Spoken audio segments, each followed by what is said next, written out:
Welcome to our channel. Today we how to configure GoDaddy for domain management. Easy tutorial step by step clearly. Start by opening your preferred web browser. Navigate to the GoDaddy website.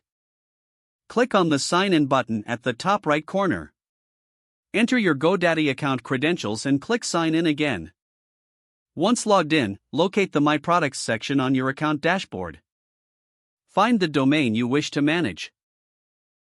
Click on the domain name to open the domain settings. You will see various options related to your domain.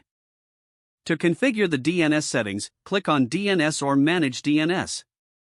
In the DNS management page, you'll see existing DNS records. To add a new record, click on the Add button.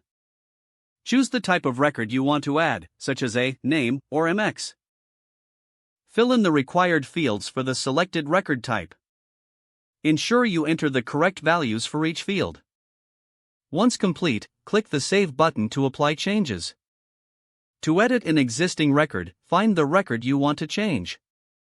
Click on the pencil icon or edit option next to that record. Make the necessary changes and remember to click Save after editing. If you want to delete a record, look for the trash can icon next to it. Click the icon and confirm the deletion when prompted. Next, to change name servers, locate the Name Servers section. Click on Change to update your name servers.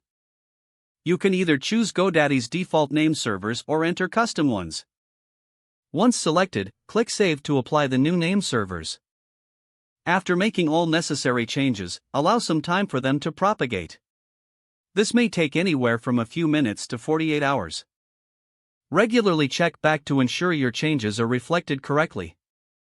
You've now successfully configured your GoDaddy account for domain management. If the page does not load, refresh the browser or try again in a private or incognito window.